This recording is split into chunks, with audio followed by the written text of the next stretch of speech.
ಬಂದಿದ್ದಾರೆ. ಯಾಕಂದ್ರೆ ಅಪ್ಪ ಅಮ್ಮ ಇಬ್ಬರು ಕೆಲಸಕ್ಕೆ ಹೋಗ್ತಾರೆ, ಮನೇಲಿ ಮಕ್ಕಳು ನೋಡ್ಕೊಳ್ಳೋಕೆ ಯಾರೂ ಇರಲ್ಲ, ಶಿಶು ವಿಹಾರ ಬೇಕಾಗಿದೆ. ಇದು ಇವತ್ತಿನ ದುರಂತ ಸಂಖ್ಯೆ ಅಂತಲ್ಲ, ಅವಶ್ಯಕತೆ ಆಗಿದೆ. ಯಾಕಂದ್ರೆ ಇಬ್ರು ದುಡಿಬೇಕು, ಇಲ್ಲಾಂದ್ರೆ ನಗರದಲ್ಲಿ ವಾಸ ಮಾಡಕ್ಕೆ ಸಾಧ್ಯ ಇಲ್ಲ ಅಂತ ಪರಿಸ್ಥಿತಿ ಬಂದಿದೆ. ನಾವು ನಮಗೆ ಗೊತ್ತಿಲ್ಲದೆ ಕೆಲವು ವಿಚಾರಗಳನ್ನ ಪಾಲಿಸ್ತೀವಿ. ಉದಾಹರಣೆಗೆ ಯಾರನ್ನ ನೋಡಿದ್ರೆ ನಮಸ್ಕಾರ ಮಾಡಬೇಕು ಅನ್ಬೋದು, ಅಥವಾ ರಸ್ತೆಯಲ್ಲಿ ದೇವಸ್ಥಾನ ಸಿಕ್ಕರೆ ನಮಸ್ಕಾರ ಅನ್ನೋದು ಇರ್ಬೋದು, ಅಥವಾ ಸಿಗ್ನಲ್ ಲೈಟ್ ನಿಲ್ಬೇಕು ಅನ್ನೋ ಸಂಸ್ಕಾರ ಇರ್ಬೋದು. ಅದು ನಮ್ಗೆ ಗೊತ್ತಿರಲ್ಲ. ನಮ್ಮ ಅಪ್ಪ ಅಮ್ಮ ಮಾಡ್ತಾ ಇದ್ರು, ನಮ್ಮ ಇನ್ಯಾರೋ ಮಾಡ್ತಾ ಇದ್ರು, ನಮ್ಗೆ ಗೊತ್ತಿದ್ದೆ ನಮ್ಗೆ ಬಂದಿರುತ್ತೆ. ಆದ್ರೆ ಇವತ್ತು ನಾವು ಮಕ್ಕಳಿಗೆ ಅದನ್ನೆಲ್ಲ ಕಲಿಸ್ತಾ ಇಲ್ಲ. ನಾವು ಸಿಗ್ನಲ್ ಜಂಪನ್ನ ಪದೇ ಪದೇ ಮಾಡಿದ್ರೆ ನಮ್ಮ ಮಕ್ಕಳನ್ನ ನಾವು ಫ್ರಂಟ್ ಸೀಟಲ್ಲಿ ಕೂರಿಸ್ಕೊಂಡಿದ್ದಾಗ ನಮ್ಮ ಮಕ್ಕಳು ಅದನ್ನ ಫಾಲೋ ಮಾಡ್ತಾರೆ ಅಂತ ನಾವು ನಿರೀಕ್ಷೆ ಮಾಡೋದು ದೊಡ್ಡ ತಪ್ಪು. ಸಣ್ಣ ಸಣ್ಣ ವಿಚಾರಗಳು ಮಕ್ಕಳ ಮೇಲೆ ದೊಡ್ಡ ಪರಿಣಾಮ ಬೀರುತ್ತವೆ. ನಾವು ನೋಡೋ ದೃಷ್ಟಿಕೋನ ನಾವು ನುಗ್ಗಿರ್ತದೆ. ಮಕ್ಕಳು ಅಥವಾ ಇನ್ನೊಬ್ಬರು ಎಲ್ಲಿ ತಪ್ಪು ಮಾಡಿದವ್ರನ್ನೇ ನೋಡ್ತೀವಿ. ಅದರ ತಪ್ಪು ಯಾಕಾಯ್ತು ಅನ್ನೋದ್ರ ಬಗ್ಗೆ ಯೋಚನೆ ಮಾಡಿದಾಗ ಕುಟುಂಬದಲ್ಲಿ ಸಮಸ್ಯೆಗಳಿರೋದು ಕಂಡುಬರುತ್ತೆ. ಕುಟುಂಬದ ಸಮಸ್ಯೆಗಳನ್ನ ನಾವು ಇವತ್ತೇನಿದೆ ಅಂದ್ರೆ ನಾನು ಅಷ್ಟೇ, ನಮ್ಮ ಮಕ್ಕಳು ಓದ್ತಾ ಇಲ್ಲ, ಏನೋ ಸಮಸ್ಯೆ ಆಗಿದೆ, ಇನ್ನೊಂದೇನಾದ್ರೂ ಸ್ಕೂಲ್ ಚೇಂಜ್ ಮಾಡ್ಬಿಡಿ, ಸ್ಕೂಲ್ ಕೆಲಸ ಕಲಿಸ್ತಾರೆ ಹೊರತು ಸಂಸ್ಕಾರ ಕಲ್ಸಕ್ಕೆ ಸಾಧ್ಯ ಇಲ್ಲ. ಅದು ಮಕ್ಕಳಿಗೆ ಎಲ್ಲಿ ಬರ್ಬೇಕಂದ್ರೆ ಮನೆಯಲ್ಲೇ ಬರ್ಬೇಕು.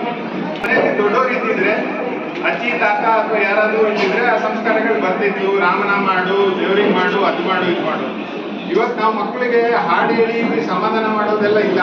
ಮಕ್ಳಿಗೆ ಒಂದು ಗೇಮ್ ಹಾಕೊಟ್ಬಿಟ್ಟು ಮೊಬೈಲ್ ಕೈ ಕೊಡೋದು ಸಮಾಧಾನ ಆಗುತ್ತೆ. ದೀಪಕ್ ಅವ್ರ ಬಂದು ಮಾರ್ಮಿಕವಾಗಿದೆ, ಅದರ ಪರಿಣಾಮ ಬಹಳ ಕೆಟ್ಟದಾಗಿದೆ ಸಮಾಜದಲ್ಲಿ.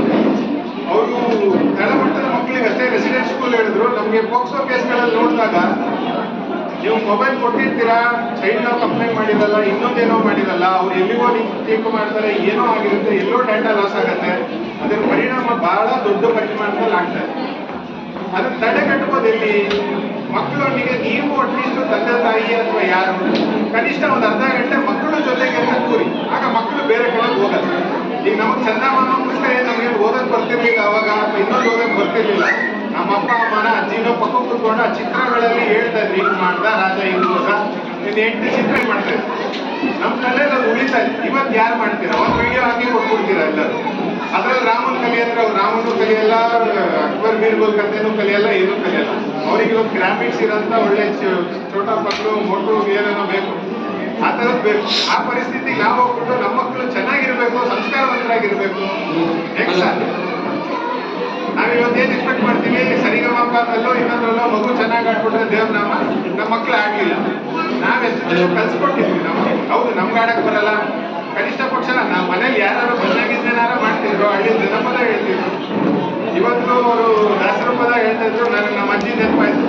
ಹೊರಡು ಸುತ್ತಬೇಕಾದ್ರೆ ಹಾಡು ಹೇಳ್ತಾ ಇದ್ರು, ಇನ್ನೊಂದೇನೋ ಹೇಳ್ತಾ ಇದ್ರು. ಇವತ್ತು ಅದು ಮರೆ ಆಗಿದೆ. ಅಟ್ಲೀಸ್ಟ್ ಮೊಬೈಲ್ಗಳಲ್ಲಿ ಆ ಥರದ್ದಾರ ಸಂಸ್ಕಾರ ಕಲಿಸ್ಕೊಂಡ್ರೆ ಒಳ್ಳೇದಾಗುತ್ತೆ. ನಾವು ಕ್ಲಾಸ್ಮೇಟು, ನಾನೇನು ಅತಿಥಿ ಅಲ್ಲ, ಅಂದ್ರೂ ಕರೆದ್ರು ಅವ್ರು ಕ್ಲಾಸ್ ಮಾಡಿ ಅದರ ಫೋಟೋ ಹಾಕಿ ನಾವು ವಿಚಾರ ಮಾಡಿದಾಗ ಈಗ ಮಕ್ಕಳಿಗೆ ಮಾಡಿದೆ ಅಂದರೆ ನಾವು ಮಾತಾಡ್ಬೇಕಾದ್ರೆ ಮಾಡಿ, ಇನ್ನೊಂದು ಮಾಡಿ ಅಂತ ಹೇಳ್ತೀವಿ.